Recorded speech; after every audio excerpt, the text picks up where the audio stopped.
గృహార్చన. ఓం నమో వెంకటేశాయ. గృహార్చన కార్యక్రమానికి స్వాగతం, సుస్వాగతం.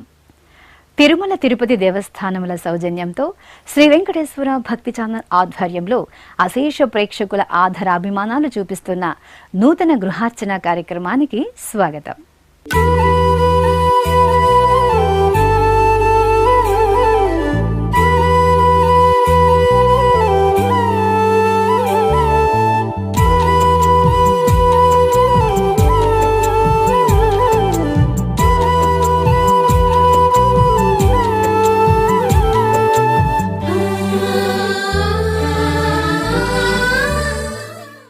ఈరోజు మనం గృహార్చన కార్యక్రమంలో కలియుగ వరదుడై భక్తవత్సలుడై భక్తుల హృదయాలలో కలియుగ శ్రీనివాసునికి జరిగిన పూజా విశేషాలను ఇప్పుడు తిలకిద్దాం.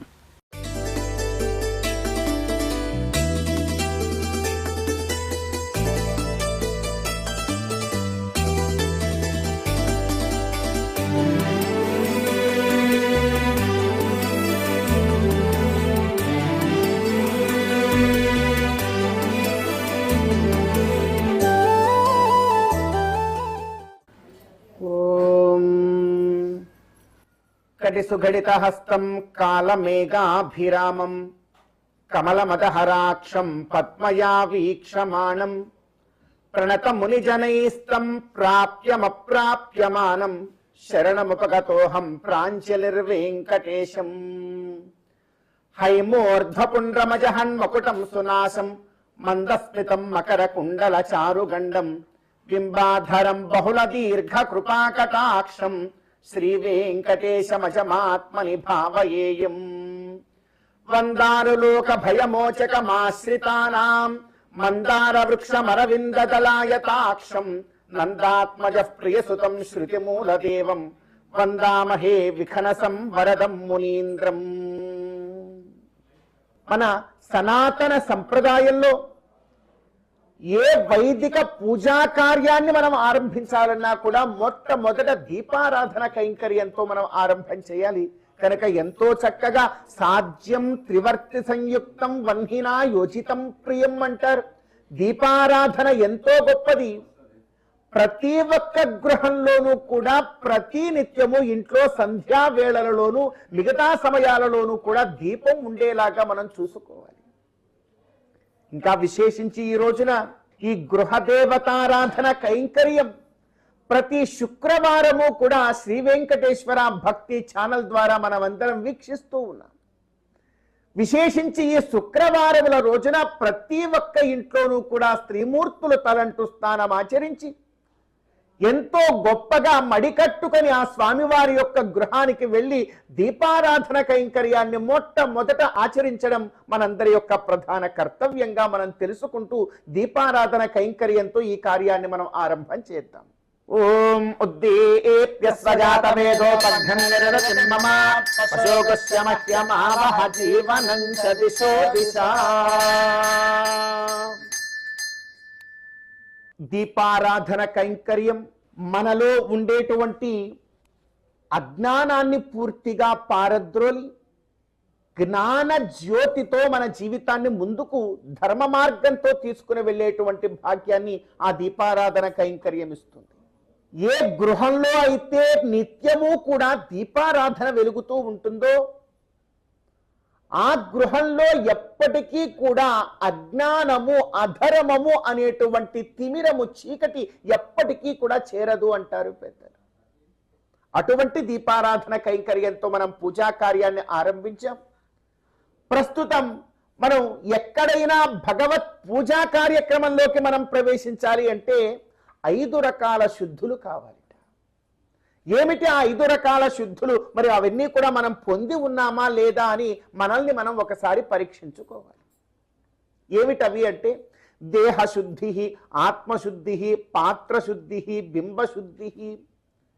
ఇలా ఈ 5 రకాల శుద్ధుల్ని మనం అందరం కూడా ఉన్నామా లేమా అని ఒకసారి పరీక్షించుకోవాలి. మొట్టమొదట దేహశుద్ధి అంటున్నాం.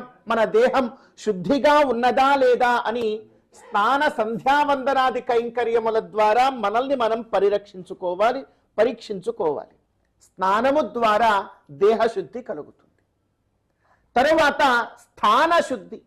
ఈ స్థానమంతా కూడా చక్కగా పూర్వకాలములో అయితే శుక్రవారం వచ్చింది అంటే ప్రతి ఇండ్లలోనూ కూడా బాగా గుర్తు, చిన్న వయస్సులో మనందరం కూడా బహుశా ఆ కాలాన్ని అనుభవించి ఉంటాం. శుక్రవారం వచ్చింది అంటే మన అమ్మగారు లేదా ఇంట్లో బామ్మగారు ఆవు పేడతో ఇల్లంతా కూడా అలికి ముగ్గులు వేసేవారు. సరే, ఈ రోజున ఆ కాలం నుండి మనం కాస్త ముందుకు పరిగెట్టుకొని వచ్చేసాం. ఈ రోజు ఆవులు కనపడటం లేదు, ఆవు పేడతో అలికినటువంటి ఇండ్లు కూడా మనకు కనపడటం లేదు. సరే, ఎంతో కొంత ప్రతి శుక్రవారం ప్రధానమైనటువంటి కర్తవ్యం కాస్త గోమూత్రంతో అయినా కూడా ఇల్లంతా మనం శుద్ధి చేసుకోవాలి, అంత ప్రోక్షణ చేసుకోగలగాలి. ఇది ప్రధాన కర్తవ్యం. తద్వారా స్థాన శుద్ధి కలుగుతుంది అన్నారు. దేహశుద్ధి, స్థానశుద్ధి. పాత్రశుద్ధి, భగవంతుడికి ఆరాధన చేసేటువంటి ప్రతి పాత్ర విశేషాన్ని కూడా మనం శుద్ధిగా ఉంచుకోవాలి. మనం వచ్చేస్తాం భగవత్ కైంకర్యానికి కూర్చుంటాం, కానీ పంచపాత్ర చూస్తే నల్లగా ఉంటుంది. పక్కన ఏదైనా ఒక దీపాన్ని వెలిగించే పాత్రలో ఇంకోటో అవి ఇవి చూస్తే అన్నీ కూడా మసి పట్టుకొని ఉంటే భగవత్ కైంకర్యంలోకి ఏ విధంగా మనం మనస్ఫూర్తిగా భక్తితో వెళ్ళగలుగుతాం? కనుక భగవత్ కైంకర్యంలోకి అడుగుడుతున్నాము అంటేనే పాత్ర శుద్ధిని కూడా మనం చూసుకోవాలి. దేహశుద్ధి, స్థానశుద్ధి, పాత్రశుద్ధి. తర్వాత బింబశుద్ధి. భగవంతుడి యొక్క బింబాన్ని కూడా పూర్వం ఉన్నటువంటి పూర్వం దినము రోజున మనం అలంకరించినటువంటి ఆ పుష్పాలు నిర్మాల్యములు ఏమీ కూడా లేకుండా శుద్ధి చేసుకోవాలి. చూడండి, ఇవన్నీ క్రమంగా చెప్తున్నారు పెద్దలు మనకు. తరువాత రావాల్సినటువంటి శుద్ధి ఏమిటి అంటే ఆత్మశుద్ధి అన్నారు.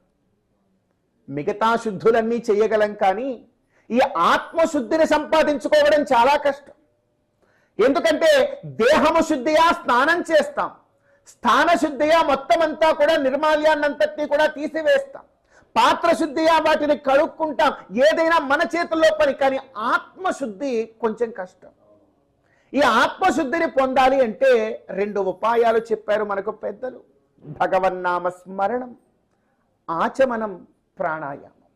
ఈ 3 కార్యాలను మనం కనుక ఆచరిస్తే మనకు కొంత ఆత్మశుద్ధి కలిగి భగవత్ కైంకర్యంలోకి వెళ్ళడానికి మనకు యోగ్యత కలుగుతుంది అన్నారు. కనుక మనం అందరం కూడా కలిసి 2 చేతులు జోడించి ఆ గోవిందుణ్ణి ఉద్దేశించి ప్రార్థనా శ్లోకాలతో మనం ప్రార్థన చేసుకొని ఆచమనము, ప్రాణాయామము అనేటువంటి కార్యాల్ని మనం అందరం కూడా ఆచరిద్దాం. అందరం కూడా భగవంతుడికి ఆత్మశుద్ధిని కలిగించమని, ఆత్మశుద్ధితో ఆ గోవిందుడి యొక్క కైంకర్యంలోకి ప్రవేశించగలిగేటువంటి భాగ్యాన్ని ఈ గృహదేవతారాధనలో మనందరికీ ఇమ్మని మరి ఆ గోవిందుడిని మనసారా కోరుకుందాం. ఓం శుక్లాంబరధరం విష్ణుం శశివర్ణం చతుర్భుజం తదేవ లగ్నం సుదనం తదేవ తారాబలం చంద్రబలం తదేవ విద్యాబలం దైవబలం తదేవ లక్ష్మీపతే హ్రీగం స్మరామి. యత్ర యోగేశ్వరః కృష్ణో యత్ర పార్థో ధనుర్ధరః తత్ర శ్రీర్వజయోర్భూతిర్ధ్రువాణి తిర్మతిర్మమ స్మృతే సకల కళ్యాణ భాజనం యత్ర జాయతే పురుషాస్తమయం నిత్యం భజామి శరణం హరిం సర్వదా సర్వకార్యేషు నాస్తి తేషాం మంగళం. ఏషాం హృదిస్థో భగవాన్ మంగళాయతనం హరిః. లాభస్తేషాం జయస్తేషాం కుతస్తేషాం పరాభవః. ఏషామిందేవరస్యామో హృదయస్థో జనార్దనః. ఓం భగవతో బలేన భగవతో వీర్యేణ భగవతస్తేజసా భగవతః కర్మణ భగవతానుగృహీతో భగవతానుధ్యాతో భగవన్ ధ్యాత్వా భగవత్కర్మ కరిష్యామి తద్భగవాననుమన్యతాం. అపక్రామంతు భూతాని పిశాచా ప్రేతగుష్యకాః ఏకాత్రణవసంచేతే దేవతా భువి సంతతం. అవసర్పంతు ఏ భూతా భువి సంస్థితాః. ఏ భూతా విఘ్నకర్తారః ते గచ్చన్త్వాజ్ఞయా హరేః. పవిత్రం పురుషాసనం అశేష జగదాధారమనంతం కూర్మరూపిణం. ఆసనస్య విశుద్ధ్యర్థం ఆత్మానం తం భజే హరిం. ఆచమ్య.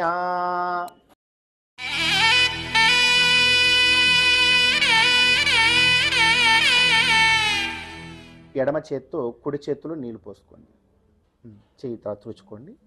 హస్తో ప్రక్షాళ్య ఓం కేశవాయ స్వాహ, ఓం నారాయణాయ స్వాహ, ఓం మాధవాయ స్వాహ, ఓం గోవిందాయ నమః.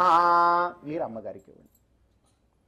హస్తో ప్రక్షాళ్య ఓం కేశవాయ నమః, ఓం నారాయణాయ నమః, ఓం మాధవాయ నమః, ఓం గోవిందాయ నమః. ఈ ఆచమనము ద్వారా భగవత్ కైంకర్యంలో మనమందరం కూడా ప్రవేశించడానికి ఆత్మశుద్ధికారకమైనటువంటి కార్యంగా మహర్షులు మనకు తెలియజేశారు. ఇలాంటి కార్యం మరొకటి ఉన్నది, దానిని ప్రాణాయామము అని అంటారు. ఈ 3 వేళ్లతో ఎడమ ముక్కు నుండి పూర్తిగా గాలిని బయటకు విడిచిపెట్టి కుడి ముక్కుతో గాలిని పీల్చుకొని ఎంతసేపు ఉండగలమో పూర్తిగా మా గాయత్రి మంత్రం పూర్తయ్యేంత వరకు కూడా ఉండే ప్రయత్నం చేయాలి. దీన్ని ప్రాణాయామ క్రియ అంటారు. ఈ ప్రాణాయామ క్రియ 3 విభాగాలుగా ఉన్నది. రేచక, పూరక, కుంభక అని మనకు తెలిసి ఉంటుంది. ఈ కాలంలో మనం అందరం కూడా యోగా ఇత్యాదులన్నీ కూడా చేస్తూ ఉంటాం కాబట్టి రేచక, పూరక, కుంభక యుక్తంగా ఈ ప్రాణాయామాన్ని చేయాలి. రేచకము అంటే పూర్తిగా గాలిని బయటికి విడిచిపెట్టడం, పూరకము అంటే కుడి ముక్కుతో బాగా గాలిని పీల్చుకోవడం, కుంభకము అంటే గాలిని అక్కడే ఆపి ఉంచే ప్రయత్నం చేయడం. తద్వారా చక్కనైనటువంటి మానసిక స్థితి మనకు కలుగుతుంది. భగవత్ కైంకర్యంలో ఉండగలిగేటువంటి స్థితి కూడా మనసుకి కలుగుతుంది. ఎందుకంటే ఈ మనసు చాలా చంచలమైనటువంటిది, అటు ఇటు పరిగెడుతూ ఉంటుంది. ఈ మనస్సును ఒక దగ్గర లగ్నం చేయగలగడము అంటే అది చాలా కష్టం. అందుకే ఎన్నో సంకీర్తనల్లో కూడా పెద్దలు చెప్తారు, మానస సంచరరి బ్రహ్మణి మానస సంచరరి అంటారు. ఈ మానస నువ్వు సంచర, బాగా తిరుగు, కానీ ఎక్కడ పడితే అక్కడ తిరక్కు. భగవంతుడి యొక్క పాద పద్మముల చెంత మాత్రమే తిరుగు, ఇంకో దగ్గరికి వెళ్ళొద్దు. ఎందుకంటే ఈ మనసు తిరగకుండా ఉండలేదు, తిరుగుతూనే ఉంటుంది. అది చంచలమైనటువంటిది. అయితే చంచల తత్వము కలిగినటువంటి ఆ మనస్సుని కూడా ఎక్కడ తిరగాలో, ఎక్కడ బందీ కావాలో అక్కడ బందీ చేయాలి. అది ఎక్కడ అంటే భగవంతుడి యొక్క పాద పద్మముల చెంత. భగవంతుడి యొక్క పాద పద్మములు అనబడేటువంటి పంజరంలో మన మనస్సు అనేటువంటి చిలుకని గనక మనం బందీ చేయగలిగితే చాలు. ఈ జీవితంలో అంతకన్నా గొప్ప కార్యం మరొకటి లేదు. మరి ఆ కార్యము ఈ ప్రాణాయామము ద్వారా సిద్ధిస్తుంది అంటున్నారు. మరి ఈ 3 వేళ్లతో చక్కగా రేచక, పూరక, కుంభక యుక్తంగా ఒకసారి ప్రాణాయామాన్ని ఆచరిద్దాం.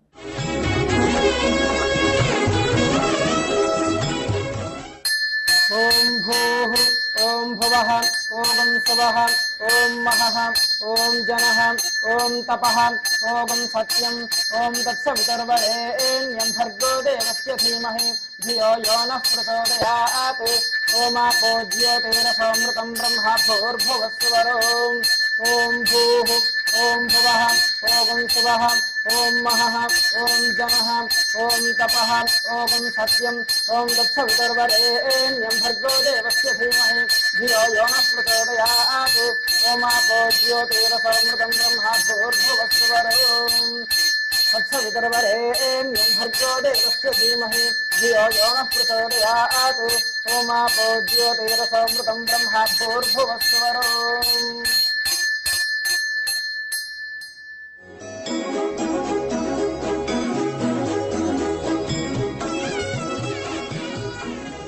మీకు ఇచ్చిన అక్షతలు, పుష్పాలు ఎడమ చేతిలో వేసుకొని పైన కుడి చేతిని ఈ విధంగా ఉంచి కుడి మోకాలు మీద ఉంచుకోవాలి. శ్రీ మహావిష్ణోరాజ్ఞయా ప్రవర్తమానస్యాద్య బ్రహ్మణః ద్వితీయ పరార్థే శ్వేతవరాహ కల్పే వైవస్వతమన్వంతరే కలియుగే ప్రథమ పాదే జంబూద్వీపే భరతవర్షే భరతఖండే మేరోహ దక్షిణ దిగ్భాగే శ్రీ వెంకటాచల క్షేత్ర సన్నిధౌ అస్మిన్ దేశే యజమానస్య స్వగృహే సమస్త దేవతా బ్రాహ్మణ సన్నిధౌ అస్మిన్ దేశే వర్తమాన వ్యావహారిక చాంద్రమాణేన ప్రభవాది షష్ఠి సంవత్సరాణాం మధ్యే అద్య పూర్వోక్త ఏవం గుణ విశేషణ విశిష్టాయాం అస్యాం శుభతిథౌ అస్య దేవదేవస్య శ్రీమదఖిలాండ కోటి బ్రహ్మాండ నాయకస్య శ్రీభూ సమేత శ్రీ వెంకటేశ్వర స్వామినః దివ్యానుగ్రహ కటాక్ష ఫలసిద్ధ్యర్థం అస్య యజమానస్య అనంకల గోత్రోద్భవస్య నీలాద్రి చౌదరి నామధేయస్య తస్య ధర్మపత్న్యాః గీతాంజలీనాం యాః పిల్లలు ఉజ్వలానాం యాః అస్య యజమానస్య సహ కుటుంబస్య సకల ఫలావాప్త్యర్థం మీరు చెప్పాలి. అస్య దేవదేవస్య భగవతో నారాయణస్య శ్రియఃపతేః పురుషోత్తమస్య శ్రీమత్ అఖిలాండ కోటి బ్రహ్మాండ నాయకస్య శ్రీ వెంకటేశ్వర స్వామినః ప్రీత్యర్థం మమ సహకుటుంబస్య సకల ఫల అవాప్త్యర్థం అద్య గృహ దేవతా ఆరాధనం అహం కరోమి. అక్షతలు కుడి చేతిలోకి మార్చుకోండి. మీరు మీ అక్షతలు మీ భర్త గారి దగ్గర అందించండి అమ్మా. ప్రస్తుతం మనం ఆచరించినటువంటి కార్యాన్ని సంకల్పము అని అంటారు. మనం ఏ కార్యాన్ని ఆచరిస్తూ ఉన్నా కూడా సంకల్పం అనేటువంటి కార్యమును తప్పక ఆచరించాలి. ఈ సంకల్పంలో ఎక్కడ ఆచరిస్తున్నాము, ఎందుకు ఆచరిస్తున్నాము ఇత్యాది విషయాలన్నీ కూడా అందులో ఉంటాయి. అంటే మనం ఈ కార్యం ఎందుకు చేయాలి, ఆ కార్యానికి మనకు ఉండేటువంటి సంబంధం ఏమిటి, ఒకవేళ చేయకపోతే ఏమొస్తుంది, సరే ఈ కార్యాన్ని చేస్తూ ఉన్నాం కదా దానివల్ల మనకు వచ్చేటువంటి ఫలం ఏమిటి, ఈ కార్య విషయములన్నీ కూడా ఈ సంకల్పంలో దాగి ఉంటాయి. మనం చెప్పాం శ్రీ గోవింద గోవింద గోవింద శ్రీ మహావిష్ణోరాజ్ఞయా ప్రవర్తమానస్య అద్య బ్రహ్మణః ద్వితీయ పరార్థే శ్వేతవరాహ కల్పే వైవస్వత మన్వంతరే కలియుగే ప్రథమ పాదే జంబూద్వీపే భరతవర్షే భరతఖండే. ఈ కలియుగంలో ఉన్నాము, భరతఖండంలో ఉన్నాము, కర్మభూమిలో ఉన్నాము. ఇలా ఎక్కడ ఉన్నాము, ఏ ప్రాంతంలో ఉన్నామన్నీ కూడా చెప్పాం. శ్రీ వెంకటాచల క్షేత్ర సన్నిధౌ అన్నాం. వెంకటాచల క్షేత్రమునకు అత్యంత చేరువలో తిరుపతి దివ్యక్షేత్రంలో ఉన్నామని కూడా మనం ఆ సంకల్పంలో చెప్పి, మా స్వగృహంలో ఉన్నాము అని చెప్పి, ఆ తరువాత మీ గోత్రనామాలు మన కుటుంబ సభ్యుల పేర్లనన్నింటినీ కూడా మనం ఒకసారి తలుచుకొని, ఇదిగో మేమందరం కూడా చక్కనైనటువంటి ధర్మ మార్గంలో ఆనందదాయకమైనటువంటి జీవిత మార్గంలో ముందుకు వెళ్ళాలి అని ఈ గృహదేవతారాధన చేస్తున్నాను అని మనం సంకల్పం చేశాం. గృహార్చన కైంకర్యము యొక్క గొప్పదైనటువంటి తత్వం ఏమిటో ఈ సంకల్పంలోనే మనందరికీ కూడా తెలిసి వస్తుంది. ఏమిటి ఈ గృహార్చన కైంకర్యము యొక్క మన ఉద్దేశ్యం ఏమిటి అంటే, స్వార్థం గృహార్చనం ప్రోక్తం పరార్థంతో ఆలయార్చనం అంటుంది శాస్త్రం. మనమందరం కూడా ఆలయానికి వెడతాం, ఆలయంలో భగవంతుని దర్శనం చేసుకుంటాము, అక్కడ భగవంతుని ఎంతో చక్కగా మనమందరం కూడా ప్రార్థన చేస్తాము, తీర్థ ప్రసాదాలు స్వీకరించి తిరిగి వస్తాం. అయ్యా మేము ఈరోజు గుడికి వెడుతున్నాం కదా, చాలండి మరి ఇంట్లో ఎందుకు అనేమైనా సందేహం మనకు వస్తే ఏమిటి దానికి సమాధానం? లేదు, నేను ఇంట్లో ఆరాధన చేస్తానండి, కాబట్టి ఇంట్లో నేను చేసుకున్నాను కదా, కానీ గుడికి వెళ్ళను, చాలు. ఇంట్లో చేసుకున్నాను కదా చాలండి, మరి గుడికి ఎందుకు వెళ్ళాలి? ఇది కూడా ఒక సందేహం. ఏది ఒక దగ్గర ఆరాధన చేస్తే చాలంటారా, లేకపోతే రెండు దగ్గరలో కూడా చేయమంటారా? ఏమి చెబుతోంది ఆగమ శాస్త్రం?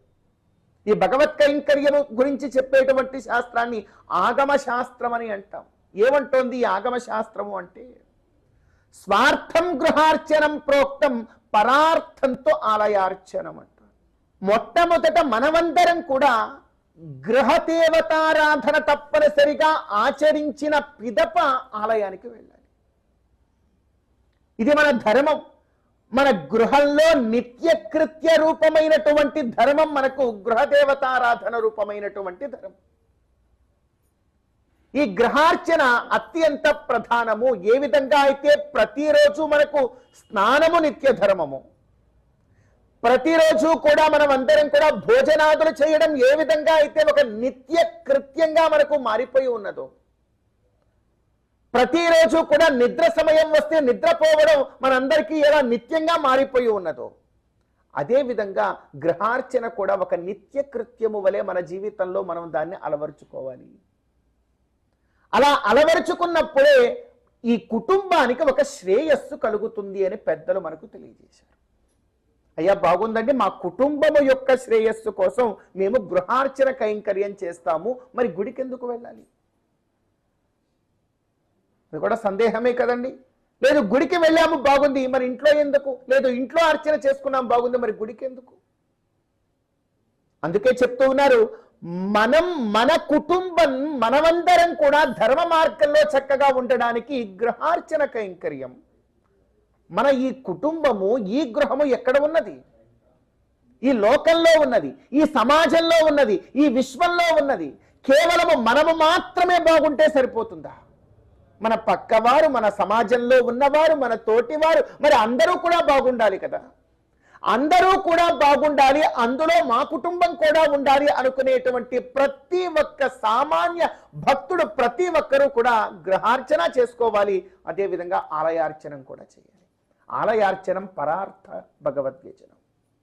ఆలయంలో చేసేటువంటి ప్రతి సేవా కైంకర్యం కూడా, మీరు ఆలయానికి వెళ్ళి ఒక చిన్న కైంకర్యం మీరు చక్కగా ఉండి కూర్చొని జరిపిస్తే ఆ ఫలము మీతో పాటుగా సకల విశ్వమంతా కూడా పొందేలాగా ఆలయం నుండి ఫలం వెలువడుతుంది. అదే గృహదేవతారాధనం. అటువంటి గొప్ప కార్యం చేయడానికి గృహదేవత ఆలయ కైంకర్య రూపమైనటువంటి కైంకర్యం చేసి అంత గొప్పదైనటువంటి లోక కళ్యాణదాయకమైనటువంటి కార్యంలో ఉండగలిగేటువంటి స్థితి మనకు కలగడానికి యోగ్యత ఈ గ్రహ అర్చన కైంకర్యం మనకిస్తుంది. మరి అంత గొప్పది గ్రహ అర్చన కైంకర్యం. ఆ గ్రహార్చన కైంకర్యంలో సంకల్పాన్ని కూడా మనం ఆచరించాం. మరి ఏమాత్రం ఆలస్యం కూడా చేయకుండా ఆ భగవంతుడికి ఆవాహన, ఆసన, పాద్య, అర్ఘ్య, ఆచమనీయాది ఉపచారములతో ఆ గోవిందుడిని మనం అందరం కూడా ఆరాధించేటువంటి ప్రయత్నం చేద్దాం. ఒక్క మారు గోవింద నామస్మరణ మనం ఆచరించుకుని గోవింద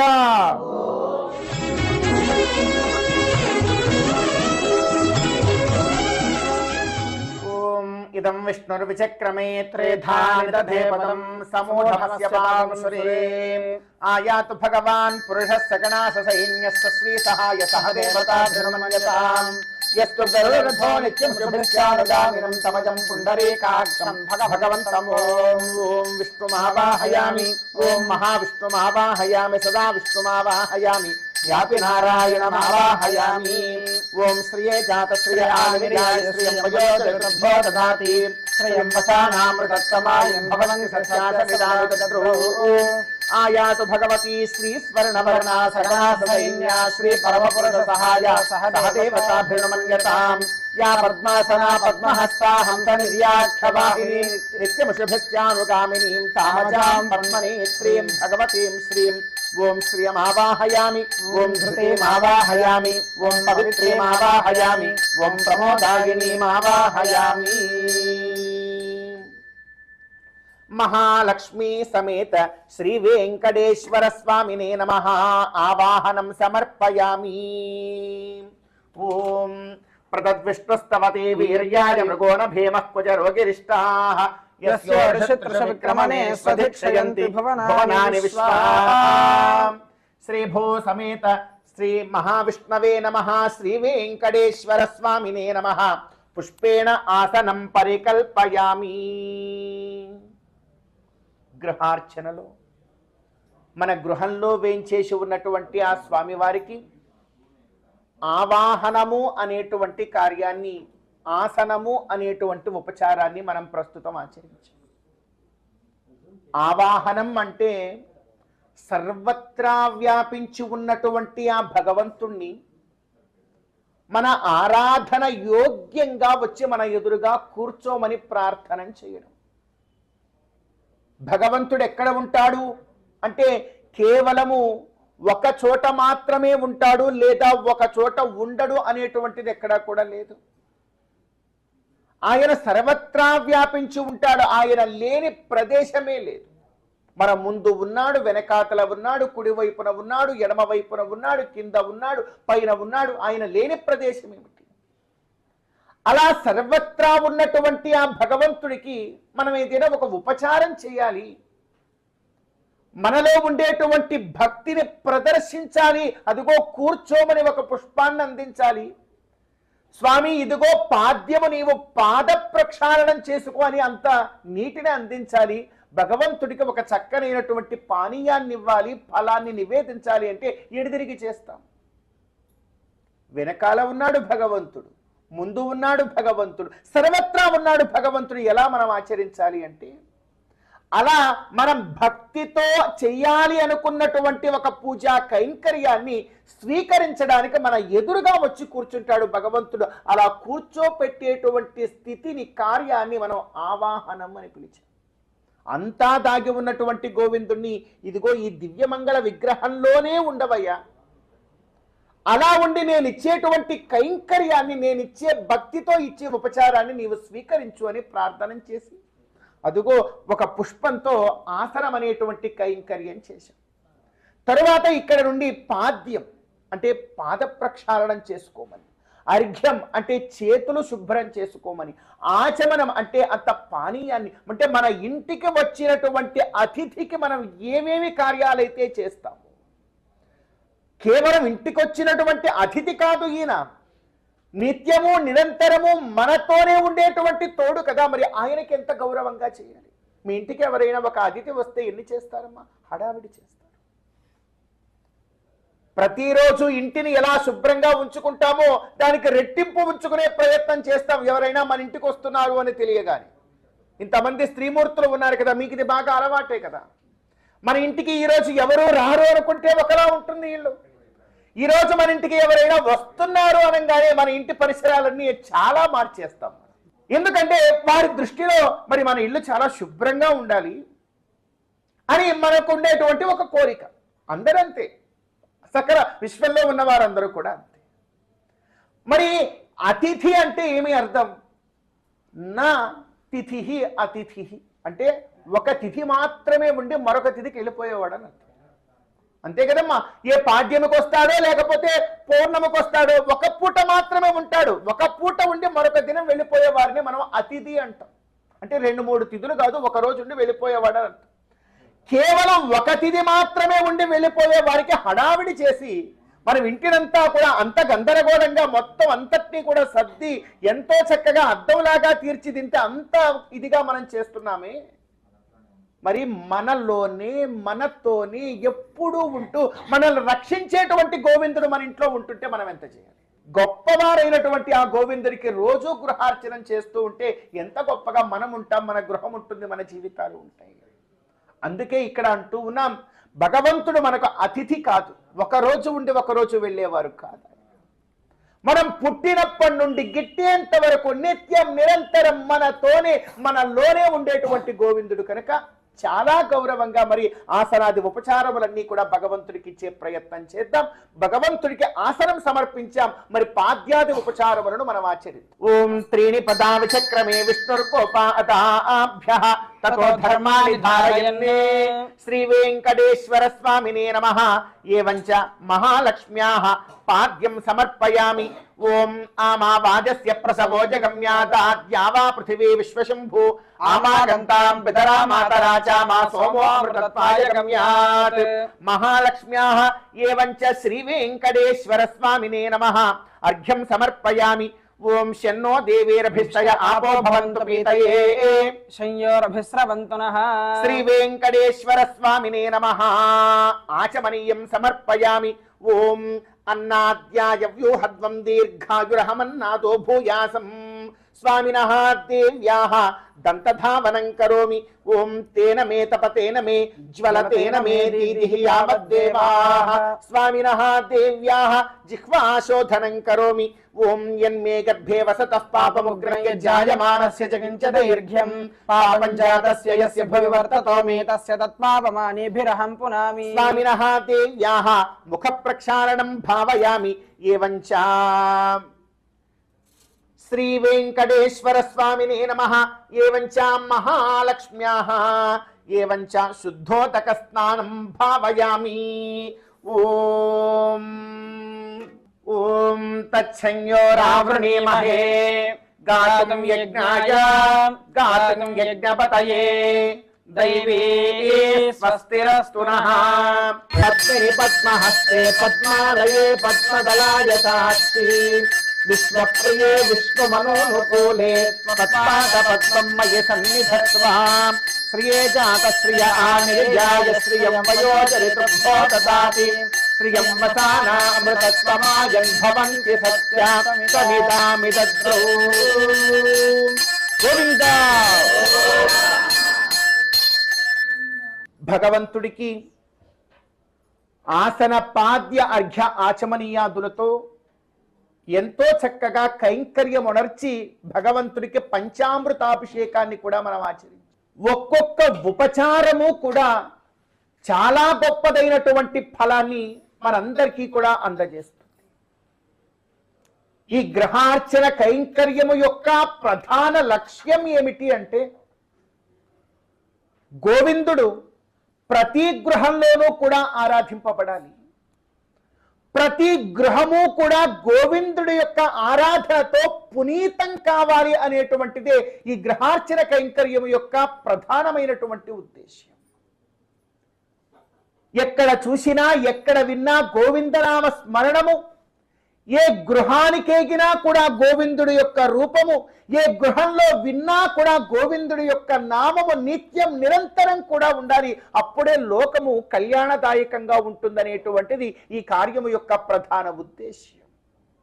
భగవంతుడు ఏమంటాడు అని అంటే, అయ్యా నాకు ఇన్ని సదుపాయాలు, ఇన్ని గొప్ప ఏర్పాట్లు, వీటన్నింటినీ కూడా నేను ఆశించను. పత్రం పుష్పం ఫలం తోయం యోమి భక్త్యా ప్రయచ్చతి. ఆయనకి ఏం కావాలి అంటే మన హృదయంలో ఉండేటువంటి భక్తి కావాలి.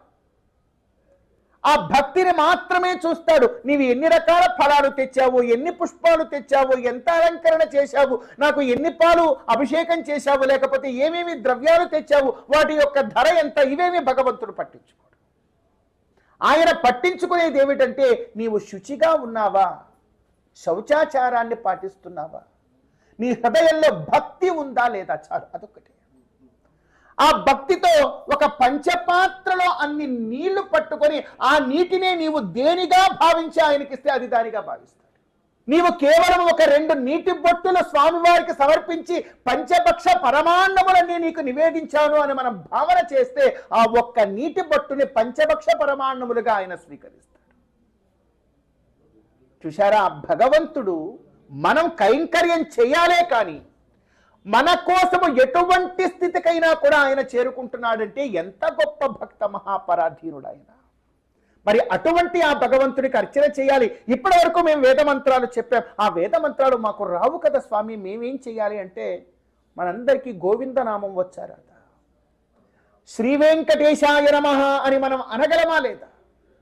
ఒకే ఒక్క పుష్పము తీసుకొని శ్రీ వెంకటేశాయ నమః ఆసనం సమర్పయామి స్వీకరిస్తాడు.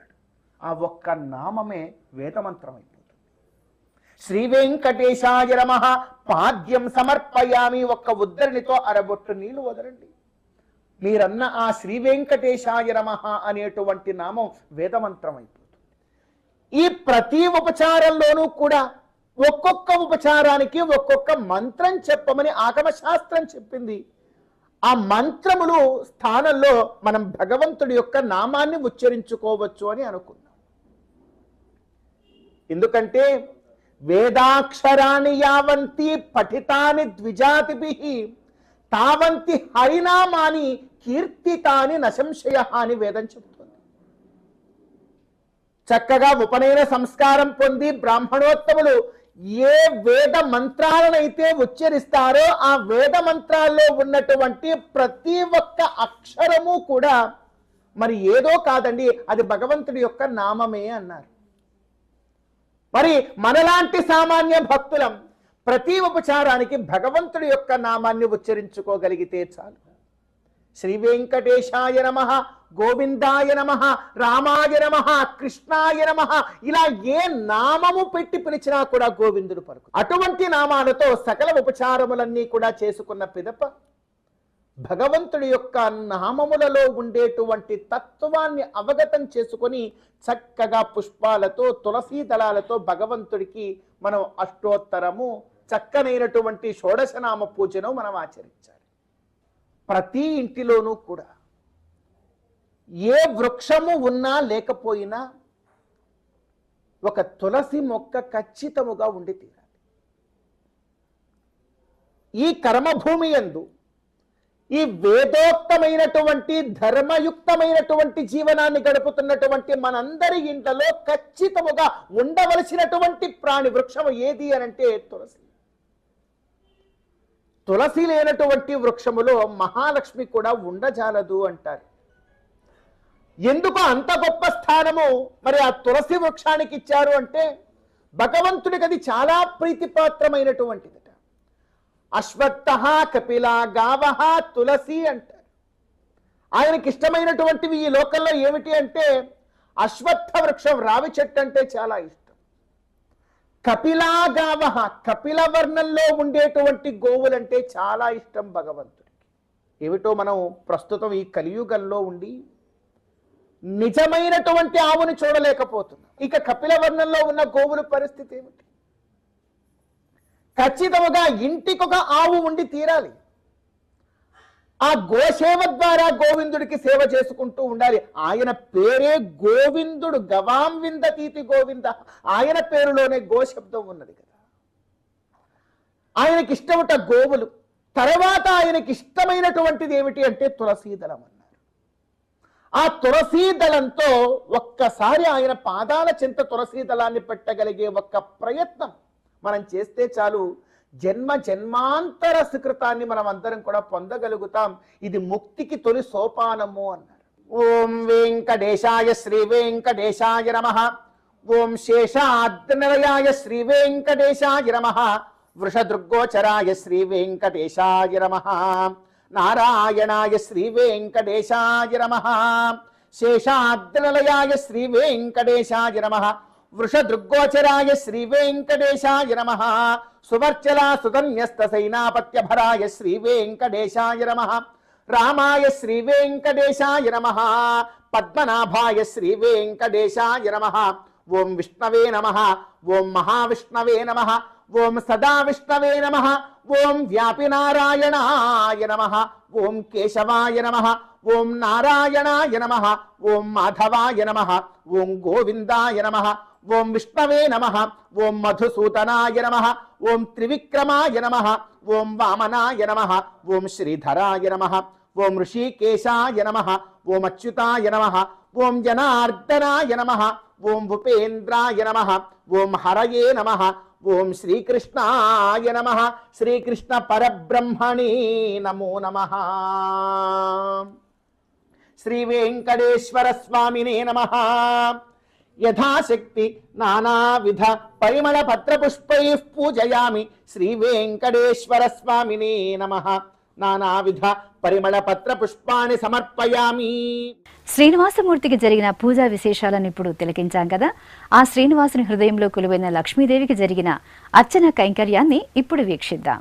గోవిందుడికి ఎప్పుడూ కూడా తనతోనే ఉండేటువంటి అమ్మవారు ఎవరు అంటే మహాలక్ష్మి అమ్మవారు.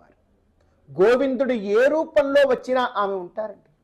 రాఘవత్వే భవత్ సీత రుక్మిణీ కృష్ణ జన్మని అన్యేషు చావతారేషు విష్ణోరేషాణ పాయిని అంటారు. ఆయన రాముడుగా వస్తే ఆ తల్లి సీత అమ్మవారిగా వచ్చేస్తుంది. ఆ స్వామి కృష్ణుడిగా వస్తే అమ్మ రుక్మిణీదేవిగా వచ్చేస్తుంది. మత్స్య కూర్మ వరాహ నారసింహ వామన పరశురామ రాఘవ బలభద్ర ఇలా ప్రతి అవతారంలోనూ కూడా ఆ తల్లి తోడు ఉంటుంది. ఆ తల్లి తోడు లేనిదే భగవద్ అవతారం ఎప్పటికీ కూడా పూర్తి కాదు. మీరు అడగవచ్చున సందేహం, అయ్యా మొట్టమొదటి అవతారం మత్స్యావతారంలో భగవంతుడు వచ్చాడు కదా, మరి అమ్మవారు ఎక్కడుందండి? మత్స్యావతారంలో ఎక్కడైనా అమ్మవారు కనపడుతుందా మనకు? మత్స్యావతారంలో ఏమి గొప్ప కార్యం చేశారు భగవంతుడు అంటే ఎక్కడో రసాతలంలో దాచి ఉంచినటువంటి వేదములను తీసుకురావడానికి భగవంతుడు ఎక్కడో సముద్రపు అడుగున ఉన్నాయి కనుక, సముద్రాన్ని ఈదుకుని వెళ్ళి వేదములను తీసుకురావాలి కనుక తాను చేపలాగా మత్స్య రూపాన్ని ధరించి వచ్చేశాడు. భగవంతుడి యొక్క అవతారాలు ఎలా ఉంటాయి అంటే అప్పుడు ఆ క్షణం ఎలా వస్తే బాగుంటుందో అలా వచ్చేస్తాడు. మత్స్యావతారంలో వచ్చాడు భగవంతుడు, సముద్రాన్ని ఈదాడు, అమిత వేగంగా ఈదాడు. ఆ మత్స్యము ఈదడానికి అటు ఇటు ఒక చిన్న రెక్కలు మొప్పలు ఉన్నాయిట. ఆ ఈదడానికి ఉపకరించినటువంటి ఆ మొప్పలు ఏమిటి అంటే అమ్మవారు అన్నారు. కూర్మావతారంలో వచ్చాడు భగవంతుడు. అటు దేవతలు ఇటు రాక్షసులు పాల సముద్రాన్ని మందర పర్వతంతో చిలికి అమృతాన్ని పుట్టించుకోవాలని ప్రయత్నించారు. ఎంతో బరువైనటువంటి మందర పర్వతాన్ని పాలకడలిపై ఉంచగా ఆ బరువు వల్ల అడుగున ఉండేటువంటి మడుగులో బురదలో ఆ మందర పర్వతం ఇరుక్కుపోయింది. ఇరుక్కుపోతే వీళ్ళు చిలకడానికి వీలు కాలేదు. అరే చిలకడానికి వీలు కావడం లేదు, కింద ఏదైనా గట్టిదైనటువంటి పదార్థాన్ని ఉంచాలి అని ప్రయత్నించారు. మందర పర్వతాన్ని మోయగలిగినటువంటి గట్టిది పదార్థం ఈ లోకంలో ఏం కనపడలేదు. అందరూ కలిసి మహావిష్ణువుని ప్రార్థించారు. మహావిష్ణువు కూర్మావతారంలో తాబేలులా వచ్చాడు.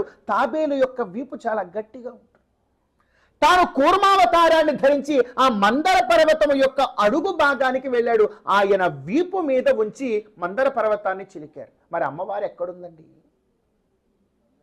మనకు సందేహం, కూర్మావతారంలో అమ్మవారు ఎక్కడ ఉన్నారు? శాస్త్రం చెబుతోంది ఆ మందర పర్వతము యొక్క బరువుని మోసినటువంటి కాఠిన్యమైనటువంటి ఆ వీపు మరెవరో కాదండి, అత్యంత లావణ్యం అయినటువంటి అమ్మవారు. ఇలా ప్రతి అవతారంలోనూ కూడా మత్స్య కూర్మ వరాహావతారంలో ఎక్కడో రసాతలంలో పడిపోయినటువంటి భూమిని తన యొక్క కొమ్ముతో పైకి లేపి నిలబెట్టాడు వరాహమూర్తి స్వామి. ఆది వరాహ క్షేత్ర సన్నిధిలో ఉన్నాం మనందరం కూడా. మరి ఆ వరాహమూర్తి భూదేవిని నిలబెట్టినటువంటి ఆ కొమ్ము మరెవరో కాదండి, అమ్మవారు. నృసింహావతారంలో తన యొక్క వాడి గోళ్లతో రాక్షస సంహారం చేశాడు భగవంతుడు. మరి ఆ వాడి గోళ్లు ఎవరండి? అమ్మవారు. అంటే బాగా మనం వీక్షిస్తే భగవంతుడి యొక్క అవతార పరిపూర్తి ఎక్కడ జరుగుతోంది అంటే అదే అమ్మవారి వల్లే అవుతోంది. అమ్మవారు లేకపోతే ఆయనకు అవతార పరిపూర్తి లేదు. అందుకే వైష్ణవ సంప్రదాయంలో మహావిష్ణువుని తిరుమల శ్రీ వెంకటేశ్వర స్వామి వారిని ఎలా కొలుస్తారు అంటే లక్ష్మీ విశిష్ట. ఆయన లక్ష్మీ విశిష్టుడు కనుక మేము ఆరాధిస్తున్నాం. ఆయన లక్ష్మీ విశిష్టుడు కనుక మనం ఇంతమంది పెడుతూ ఉన్నాం. ఆయన లక్ష్మీ విశిష్టుడు కనుక ఇంత గొప్ప కైంకర్యాలన్నీ ఆయనకి చేస్తూ ఉన్నాం. ఆయనకు ఆ గొప్పదనం ఉన్నదే ఇదిగో ఈ తల్లి వల్ల. ఎందుకంటే ఆ తల్లిని తన యొక్క గుండెల మీద ఉంచుకున్నాడు కనుక ఆ గోవిందుడు కూడా ఎంతో గొప్పగా వేల కోటాను కోట్ల భక్తజనుల ద్వారా ఆరాధనలు పొందుతూ ఉన్నారు. వారిద్దరి యొక్క సంబంధం ఎలాంటిదో తెలుసా అండి? చంద్ర చంద్రికావత అభేద సంబంధ. ఈయన చంద్రుడైతే ఆమె వెన్నెల. ఈ వెన్నెల చంద్రుడు లేకుండా ఎప్పుడు కురియదు.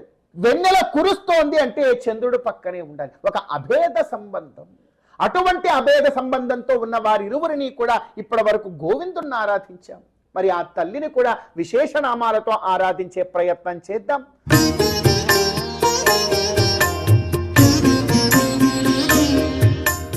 ఓం శ్రీయై నమః, ఓం ధృత్యై నమః, ఓం పవిత్రయై నమః, ఓం ప్రమోదాయిన్యై నమః, ఓం శ్రీం శ్రీయై నమః, ఓం శ్రీం లోకధాత్ర్యై నమః, ఓం శ్రీం బ్రహ్మమాత్రే నమః, ఓం శ్రీం పద్మనేత్రాయై నమః, ఓం శ్రీం సురత్నాంగదకేయూర కాంచీనూపుర శోభితాయై నమః, ఓం శ్రీం యక్షకర్దమ సంలిప్త సర్వాంగాయై నమః, ఓం శ్రీం కటకోజ్వలాయై నమః, ఓం శ్రీం మాంగళ్యాభరణైశ్చిత్రైర్ముక్తాహారై విభూషితాయై నమః, ఓం శ్రీం తాటంకైరవతంశైశ్చ శోభమాన ముఖాంబుజాయై నమః, ఓం శ్రీం హరివల్లభాయై నమః, ఓం శ్రీం రుగ్యజుస్తామరూపాయై నమః, ఓం శ్రీం అబ్దిజాయై నమః. ఓం ఏవంచ శ్రీ మహాలక్ష్మ్యాః నానావిధ పరిమళపత్ర పుష్పాని సమర్పయామి. ఏవంచ మహాలక్ష్మ్యాః ఏవంచ శ్రీ వెంకటేశ్వర స్వామినే నమః. దివ్య ధూపమాఘ్రాపయామి. ఓం ఇమే ధూపాస్వరభినో దివ్య ధూపాదివాసితాః బ్రహ్మ పవిత్రేణ పూతా సూర్యస్య రశ్మిభిః పరోమాత్మయా తనువా వృధారణతే మహిత్వమన్వస్నువంతి. ఏతే విఘ్నరదసి పృథివ్యా విష్ణో దేవత్వం పరమస్య విత్సే. శ్రీభూ సమేత శ్రీ మహాలక్ష్మీ సమేత శ్రీ వెంకటేశ్వర స్వామినే నమః. దివ్య ధూపమాఘ్రాపయామి. ఏవంచ స్వామినః ప్రత్యక్ష దీపం దర్శయామి. శుభ్రాజ్యోతిష్య దేవానాం తేజస్య సతత ప్రభః. ప్రభాస్కరో మహాతేజా దీపోయం ప్రతిగృహ్యతాం. స్వామినః ప్రత్యక్ష దీపం దర్శయామి. శుభ్రాజ్యోతిష్య దేవానాం తేజస్య సతత ప్రభః. ప్రభాస్కరో మహాతేజా దీపోయం ప్రతిగృహ్యతాం. విష్ణోః కర్మాణి పశ్యత యతో వ్రతాని పశ్యతే. ఇంద్రస్య విద్యస్తథా. స్వామినః ప్రత్యక్ష దీపం దర్శయామి. శ్రీ వెంకటేశ్వర స్వామినే నమః. అర్ఘ్యం సమర్పయామి. స్వామినః ఆచమనీయం సమర్పయామి. శ్రీ వెంకటేశ్వర స్వామినే నమః. అర్చనా కైంకర్య సాఫల్యార్థం సర్వశాంత్యర్థం స్వామినః నారికేళ సకలే నివేదయామి. ఓం అగ్న ఆయాహి వీతయే గృణానో హవ్యదాతయే. నిహోత సత్సి బర్హిషి. ఏవంచ శ్రీ వెంకటేశ్వర స్వామినే నమః. అర్చనా కైంకర్య సాఫల్యార్థం సర్వశాంత్యర్థం నారికేళ సకలే నివేదయామి. ఫలోపహారాన్ నివేదయామి. ఓం అగ్న ఆయాహి వీతయే గృణానో హవ్యదాతయే. నిహోతా సత్సి బర్హిషి. ఓం తదస్య ప్రియమభిపాఠో అస్యాన్నరో యత్ర దేవయవో మదంతి. ఓం తద్విష్ణో పరమం పదగుం సదా పశ్యంతి సూరజః. దివేవ చక్షురాతతం తద్విప్రాసోపన్యవోజాగ్రువాం సత్సమింహతే. విష్ణోర్యత్తరమం పదం. ఓం శ్రియః కాంతాయ కళ్యాణ నిధయే నిధయేర్ధినాం. శ్రీ వెంకట నివాసాయ శ్రీనివాసాయ మంగళం. లక్ష్మీ సవిభ్రమాలోక శుద్ధో విభ్రమచక్షుషే చక్షుషే సర్వలోకానాం వెంకటేశాయ మంగళం. కళ్యాణాద్భుతగాత్రాయ కామితార్థప్రదాయిని శ్రీమద్వేంకటనాథాయ శ్రీనివాసాయ మంగళం. స్వామినః నీరాజనం దర్శయామి. శ్రీ వెంకటేశ్వర స్వామినే నమః. సర్వోపచారాన్ సమర్పయామి. గోవింద గోవింద ఏడుకొండలవాడ వెంకటరమణ గోవింద. ఆపదముక్తులవాడ అనాథరక్షక గోవింద. ఓం రాజాధిరాజాయ ప్రసంగ సాహిని నమో వయం వై శ్రవణాయ కుర్మహే. సమే కామాన్ కామకామాయ మహ్యం. కామేశ్వరో వై శ్రవణో దదాతు. కుబేరాయ వై శ్రవణాయ మహారాజాయ నమః. ఓం తద్బ్రహ్మ. ఓం తద్వాయుః. ఓం తదాత్మా. ఓం తత్సత్యం. ఓం తత్సర్వం. ఓం తత్పురోర్నమః. అంతస్యరతి భూతేషు గుహాయాం విశ్వమూర్తిషు త్వం యజ్ఞస్త్వం వషట్కారస్త్వం ఇంద్రస్త్వం రుద్రస్త్వం విష్ణుస్త్వం బ్రహ్మత్వం ప్రజాపతిః. త్వం తదాప ఆపో జ్యోతిరసోమృతం బ్రహ్మ భూర్భువస్వరోం అథైతం విష్ణవే చరుర్నిర్వపతిః. యజ్ఞో వై విష్ణుః యజ్ఞ ఏవాంతతః ప్రతిష్ఠతి. స్తోత్ర జహోతి విష్ణవే స్వాహా యజ్ఞాయ స్వాహా ప్రతిష్ఠాయే స్వాహేతి. ఓం నారాయణాయ విద్మహే వాసుదేవాయ ధీమహి తన్నో విష్ణుః ప్రచోదయాత్. ఓం మహాదేవ్యే చ విద్మహే విష్ణుపత్న్యే చ ధీమహి తన్నో లక్ష్మీః ప్రచోదయాత్. శ్రీభూ సమేత శ్రీ మహాలక్ష్మీ సమేత శ్రీ వెంకటేశ్వర స్వామినే నమః. సువర్ణ దివ్య మంత్రపుష్పం సమర్పయామి. ఛత్రం సమర్పయామి. చామరైర్వీజయామి. నృత్యం దర్శయామి. వాద్యం ఘోషయామి. సమస్త శక్యోపచార భక్త్యుపచార పూజాం సమర్పయామి. అస్య దేవదేవస్య శ్రీమదఖిలాండ కోటి బ్రహ్మాండ నాయకస్య ఆదిమధ్యాంతర్హితస్య పరవ్యూహ విభవాంతర్యామ్యర్చా స్వరూపేషు అర్చావతారధారిణః శ్రీ వెంకటేశ్వర స్వామినే నమః. ఏతావత్ పర్యంతం కృత గృహార్చన కైంకర్యే మంత్రలోపే క్రియాలోపే ద్రవ్యలోపే శ్రద్ధాలోపే కర్మ విపర్యాసే కాల విపర్యాసే సత్యమి సర్వం యథా శాస్త్రానుష్ఠితం భూయాదితి భవంతో మహంతో గృహంతు తథాస్తు ఏవంచ అనేన గృహార్చన కైంకర్యేణ అస్మిన్ దేశే స్థితానాం అస్మిన్ ప్రపంచే స్థితానాం సర్వేషాం భక్తజనానాం తేషాం తేషాం స్వగృహేషు నిత్యం ప్రతినిత్యం భగవతః దివ్య కైంకర్య మహాభాగ్య బల సిద్ధిర్భూయాదితి భవంతో మహంతో గృహంతు తదాస్తు ఏవంచ అస్మిన్ గృహే స్థితస్యాస్య యజమానస్య ఏవంచ అస్య యజమానస్య బాంధవానాం సర్వేషాం స్వామినః పరిపూర్ణానుగ్రహ కటాక్షబల సిద్ధిర్భూయాదితి భవంతో మహంతో గృహంతు తథాస్తు సత్యాహ్యేత ఆశిషః సంతు సమస్త సన్మంగళాని భవంతు స్వస్తి ప్రజాభ్యః పరిపాలయంతాం న్యాయేన మార్గేణ మహీం మహిషాః గోబ్రాహ్మణేభ్యః శుభమస్తు నిత్యం లోకా సమస్తా సుఖినో భవంతు. చక్కనైనటువంటి ప్రార్థనతో భగవంతుడి యొక్క నివేదనతో మంత్రపుష్పంతో మంగళహారతితో ప్రతినిత్యం గృహార్చన కైంకర్యం చేసుకోగలగడం అనేటువంటిది ఒక భాగ్యం. అది మన యొక్క నిత్య కృత్యము కూడా. అప్పుడే ఆ గృహ వైభవం అంతా కూడా ఆచంద్ర తారార్కం నిలబడుతుంది అంటారు పెద్దలు. మన శాస్త్రీయ నానుడి ఉన్నది మన సంప్రదాయంలో, సనాతన ధర్మంలో. ఇంటిని చూడాలి, ఇల్లాలిని చూడాలి, ఆ ఇంట్లో ఉండేటువంటి భగవద్గృహాన్ని చూడాలి. ప్రతి ఇంట్లో ఉండేటువంటి ఆ భగవద్గృహం ఎంత వైభవంగా ఉంటుందో వారింట్లో ఉండేవారు కూడా అంత ప్రశాంతంగా వైభవంగా ఉండగలుగుతారు. ఈ శరీరం అంతా ఉన్నది. దేహో దేవాలయ ప్రోక్త జీవో దేవ సనాతన అంటారు. ఈ దేహము కూడా ఒక దేవాలయం. మరి ఈ దేవాలయంలో భగవంతుడు ఎక్కడ దాగి ఉన్నాడు అంటే ఈ దేహములో ఉండేటువంటి జీవుడి యొక్క చైతన్యం ఏదైతే ఉందో ఆ జీవుడి లోపల భగవంతుడు దాగి ఉన్నాడు అన్నారు. అంటే మన శరీరాన్నే ఒక దేవాలయంగా భావన చేసి మనం బ్రతకాలన్నారు. మరి ఈ శరీరంతో ఈ గృహంలో బ్రతుకుతూ ఉన్నాం కదా, మరి గృహము కూడా ఏమిటి? గృహము కూడా దేవాలయమే. మరి ఈ శరీరం అంతా బాగుండాలి అంటే ప్రధానమైనటువంటి లోపల ఒక ప్రాణాన్ని నిలబెట్టేటువంటి ఒక ప్రధాన అవయవం ఉన్నది. దాన్ని మనం గుండె అంటాం. మనం ఎక్కడైనా ఏదైనా బాధ కలిగినా ఏం జరిగినా కూడా ఆ గుండె మీద చేయి వేసుకొని మనం అన్నీ మాట్లాడతాం. ఈరోజు నేను చాలా ఆనందంగా ఉన్నానని గుండెల మీద చేయి వేసుకొని చెప్తాం. ఈరోజు నాకు దుఃఖంగా ఉన్నది అని కూడా గుండెల మీద చేయి వేసుకునే చెప్తాం. ఎక్కడైనా ఏదైనా వాగ్దానం చేస్తున్నా, ఏదైనా గొప్ప కార్యము చేస్తున్నా కూడా, మనం ఏదైనా గొప్ప విజయం సాధించినా కూడా మన గుండెల మీద చేయి వేసుకుని ఆహా నేను చేశానంటాం. అంటే చూడండి, ఇంత శరీరంలో ప్రధానమైనటువంటిది ఈ గుండె. అదేవిధంగా ఇంత గృహంలో, ప్రతి గృహంలో మరి ఈ శరీరములో గుండె యొక్క స్థానము ఎంత పదిలమైనటువంటిదో మన గృహంలో దేవతా గృహము యొక్క స్థానం అంత పదిలమైనటువంటిది.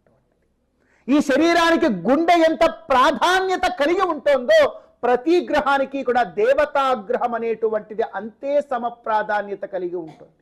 ఈ గుండె పదిలంగా ఉంటే మనం అందరం ఆరోగ్యంగా ఆనందంగా ఉండగలుగుతాం. మరి దేవతా గృహం పదిలంగా ఉంటే మనం అందరం ఆనందంగా ఎంతో చక్కగా జీవనాన్ని గడపగలుగుతాం.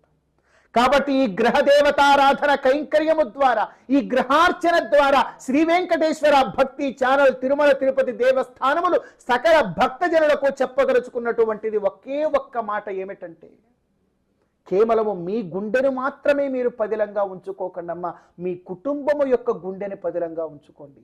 మీ కుటుంబము యొక్క గుండె అంటే ఏమిటో కాదు, మరి మీ ఇంట్లో జరిగే గ్రహార్చన, మీ ఇంట్లో ఉండేటువంటి భగవద్ గృహమే మీ కుటుంబానికి ఉండేటువంటి గుండె. దానిని మనం ఎంత పదిలంగా జాగ్రత్తగా ఆరాధన కైంకర్యాలతో చక్కగా మనం ఆచరిస్తుంటామో మన కుటుంబము ఆచంద్ర తారార్కం అంత ఆనందంగా ఉండగలుగుతుంది. ఇది మనకు సనాతన ధర్మం నేర్పిస్తున్నటువంటి గొప్పదైనటువంటి కైంకర్యం. కనుక ఈ కైంకర్యాన్ని మనం అందరం కూడా చేద్దాం. కేవలం మనం మాత్రమే ఆచరించడం కాదు, మనం ఈ రోజున శ్రీ వెంకటేశ్వర భక్తి ఛానల్ ప్రసారము ద్వారా ఈ గ్రహార్చన కైంకర్యాన్ని వైభవం మనం తెలుసుకున్నటువంటి మనం ఇంకా ఎంతో మందికి ప్రచారం చేయాలి. ప్రతి గృహంలోనూ కూడా గోవిందుడి యొక్క కైంకర్యం జరిగేటువంటి గొప్ప యజ్ఞంలో మనం అందరం కూడా పాల్గొనాలి. మరి అటువంటి గొప్ప యజ్ఞంలో ఇంకా ఇంకా గొప్పదైనటువంటి కైంకర్యాలతో, ఇంకా గొప్పదైనటువంటి సేవలతో మన జీవితాన్ని చరితార్థం చేసుకునేటువంటి భాగ్యాన్ని మరి ఎవరినో ఏమడుగుతాం, ఆ గోవిందుణ్ణి భక్తి ప్రపత్తులతో మనం అందరం కూడా కోరుకుంటూ గోవిందనామ స్మరణతో ఈ కైంకర్యాన్ని మనం అందరం కూడా పూర్తి చేద్దాం. ప్రతి ఒక్కరూ 2 చేతులు జోడించాలి. జోడించినటువంటి చేతుల్ని ఇలా శిరస్సు మీద ఉంచుకొని గోవిందనామ స్మరణ చేద్దాం. గోవిందా గోవిందా ఏడుకొండలవాడ వెంకటరమణ గోవిందా, ఆపద ముక్కలవాడ అనాథ రక్షక గోవిందా గోవిందా. గృహార్చన కార్యక్రమంలో భాగంగా ఈ వారం స్వామి అమ్మవార్లకు జరిగిన పూజా విశేషాలను ఆనందంగా వీక్షించాం కదా. మరొక గృహార్చన కార్యక్రమంలో మళ్ళీ కలుద్దాం. ఓం నమో వెంకటేశాయ.